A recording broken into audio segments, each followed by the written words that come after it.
میں شکیل رشید آپ کی خدمت میں حالات حاضرہ پر پروگرام گردش ایام لے کر حاضر ہوں۔ بصیرت میڈیا کی نئی پیشکش آپ کی خدمت میں ہر ہفتے دنیا بھر کے حالات پر نظریں ڈال کر سب سے سلگتے ہوئے موضوع یا خبر پر تجزیہ اور تبصرہ پیش کرے گی۔ یوں تو گزشتہ ایک ہفتے کے دوران عالمی سطح پر کئی اہم واقعات پیش آئے۔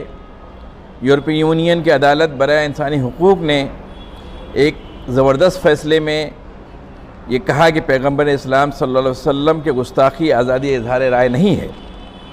اس فیصلے سے یقیناً اسلام دشمنوں کے سینوں پر سانپ لوٹ گئے ہوں گے، مگر دنیا کے امن پسندوں کو یقیناً خوشی ہوئی ہوگی اور انہوں نے سکون کا سانس بھی لیا ہوگا۔ فلسطین اور اسرائیل کا تنازع میڈیا میں چھایا رہا۔ عمان کے سلطان قابوس اور اسرائیلی صدر نتن یاہو کی اچانک ملاقات بھی موضوع گفتگو رہی۔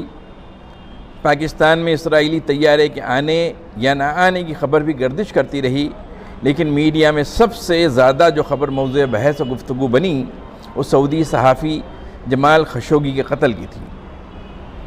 جمال خشوگی کی گمشدگی اور پھر قتل کی خبر نے سعودی شہنشاہیت کو ایک نئے بحران سے دوچار کر دیا ہے۔ یوں تو جب سے شہزادہ محمد بن سلمان ولی عہد بنے ہیں، سعودی عرب بحران سے دوچار ہے۔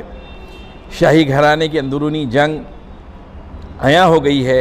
اصلاحات کی کوششوں کی شدید مخالفت نے سعودی حکمراں شاہ سلمان کے لیے ایک نیا چیلنج کھڑا کر دیا ہے، لیکن خشوگی کے قتل کی خبر اور اس الزام نے کہ یہ قتل سعودی حکمرانوں کے اشارے پر ہوا ہے، ساری دنیا میں شاہ سلمان کے لیے بھی اور محمد بن سلمان کے لیے بھی نئی مشکلات کھڑی کر دی ہیں۔ خشوگی کے قتل سے پیدا ہونے والے بحران کی شدت کا اندازہ اور اس کی سنگینی کا احساس اس بات سے کیا جا سکتا ہے کہ امریکہ سے لے کر یورپ تک طاقتور ملکوں کے سربراہوں نے سعودی حکومت کے خلاف شدید ترین زبردست رد عمل کا اظہار کیا ہے۔ امریکی صدر ڈونلڈ ٹرمپ تک نے، جو سعودی حکمرانوں سے قریب سمجھے جاتے ہیں، خشوگی کے قتل میں شہزادہ محمد بن سلمان کا نام لینے میں کوئی ہچکچاہٹ محسوس نہیں کی ہے۔ سعودی حکومت ان دنوں شدید دباؤ میں ہے۔ سوال یہ ہے کہ جمال خشوگی کون تھا؟ یہ تو سبھی جانتے ہیں کہ وہ ایک صحافی تھا، اور چونکہ اس کا شمار اپنے ملک یعنی سعودی عرب کے ناپسندیدہ ترین صحافیوں میں ہوتا تھا، اس لیے وہ امریکہ میں رہتا تھا اور وہاں کے بےحد موقر روزنامے واشنگٹن پوسٹ سے وابستہ تھا۔ اس کے دنیا کی بااثر شخصیات سے تعلقات تھے اور اس نے جلد ہی عرب دنیا میں جمہوریت کے موضوع پر ایک ٹی وی چینل شروع کرنے کا اعلان کیا تھا، یعنی وہ عرب ممالک میں بالخصوص سعودی عرب میں شہنشاہیت کا مخالف تھا۔ لیکن کیا یہ مخالفت اتنی شدید تھی کہ اس کی جان لے لی گئی؟ اگر بی بی سی سے نشر کی گئی خشوگی کی آف دا ریکارڈ گفتگو کو مد نظر رکھا جائے تو اس سوال کا جواب ہاں میں دیا جا سکتا ہے۔ یہ گفتگو خشوگی نے گمشدگی یا قتل سے 3 دن قبل ریکارڈ کی تھی، اور اس میں سعودی حکومت کے حوالے سے بہت سے انکشافات تھے اور سخت تنقید تھی۔ 1.25 سال قبل امریکہ جلے وطن ہونے سے قبل اس نے شاہ سلیمان بالخصوص ولی عہد شہزادہ محمد بن سلیمان کے کئی فیصلوں پر کڑی تنقید اور نکتہ چینی کی تھی۔ حالانکہ خشوگی کے تعلقات آل سعود سے ذاتی و قریبی تھے، لیکن نکتہ چینیوں کے بعد حالات دشوار ہو گئے اور خشوگی کو جان کا خطرہ لاحق ہو گیا تھا۔ یہ خطرہ ہی خشوگی کو امریکہ لے گیا۔ واشنگٹن پوسٹ کے صفحات پر انہوں نے سعودی حکمرانوں کو اور ان کے اقدامات کو اور ان کے فیصلوں کو دنیا کے سامنے پیش کیا، ان پر سخت تنقیدیں کیں، کڑی نکتہ چینیاں کیں، شہزادے کے طاقت و اقتدار کی ہوس کو نمایاں کیا اور سعودی حکومت کے سامنے ایسے سوالات رکھے جن کی گونج عالمی سطح پہ سنی گئی۔ بعض مواقع پر سعودی حکمرانوں کو صفائی بھی پیش کرنا پڑی۔ بلا شبہ خشوگی انتہائی بااثر صحافی تھا، لیکن کیا کسی صحافی کے قتل سے ایسا بحران پیدا ہو سکتا ہے جیسا کہ دیکھا جا رہا ہے؟ صحافی تو روز مرتے ہیں، یورپ میں بھی اور امریکہ میں بھی، پھر خشوگی کی موت کیوں موضوع گفتگو بن کر رہ گئی ہے؟ اس لیے کہ قتل کا الزام حکمرانوں پر ہے، اور الزام ہے کہ قتل ترکی میں سعودی سفارت خانے میں کیا گیا۔ آج کی جدید دنیا میں یہ تصور نہیں کیا جا سکتا کہ کوئی ملک اپنے ہی سفارت خانے میں آئے ہوئے کسی شخص کو قتل کر دے گا۔ مگر اب تو سعودی حکومت نے بھی یہ قبول کر لیا ہے کہ قتل اس کے سفارت خانے میں ہوا ہے۔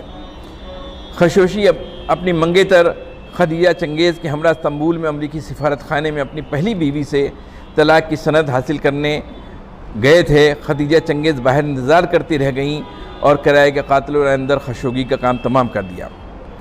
خدیجہ چنگیز کا انتظار طویل تھا۔ اس نے خشوگی کی گمشدگی پر کئی سوال کھڑے کیے اور پھر وہ دردناک حقیقت سامنے آئی جس نے واضح کر دیا کہ سعودی عرب نے صحافت کے چوتھے ستون پر قدغن لگانے کے لیے خشوگی کا قتل کرا دیا ہے۔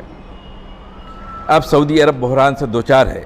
ترکی کی رجب طیبان اردوگان حکومت سے لے کر ساری دنیا کی حکومتیں اور صحافی خشوگی کے قتل کی مذمت کر رہے ہیں اور کارروائی کے مطالبے میں شدت آتی جا رہی ہے۔ سعودی حکومت وضاحت دے رہی ہے کہ خشوگی کے قتل میں ملوث شہزادہ کے معاون ضرور تھے مگر انہیں تشدد کی اجازت نہیں تھی۔ اب بہت کچھ سامنے آ چکا ہے۔ ترکی کی پولیس، امریکہ کی CIA اور دوسری خفیہ ایجنسیوں نے چھان بین کے بعد خشوگی کے قتل کی خاصی تفصیلات عیاں کر دی ہیں۔ امریکہ کے صدر ٹرمپ پر سعودی حکمرانوں کے خلاف کارروائی کے لیے زبردست دباؤ ہے۔ فرانس، جرمنی، کینیڈا اور برطانیہ سے سعودی عرب پر پابندیوں کے لیے آوازیں اٹھنے لگی ہیں۔ اب شاہ سلمان سے پھر سے منظر پر آ گئے ہیں۔ انہوں نے کئی افراد کو گرفتار کروایا ہے، لیکن کیا ان اقدامات سے سعودی حکومت بچ سکے گی؟ اس سوال کا جواب آسان نہیں ہے، کیونکہ یہاں ہمیشہ طاقتور حکومتیں اپنے جرم کر کے بھی محفوظ رہی ہیں۔ ممکن ہے کہ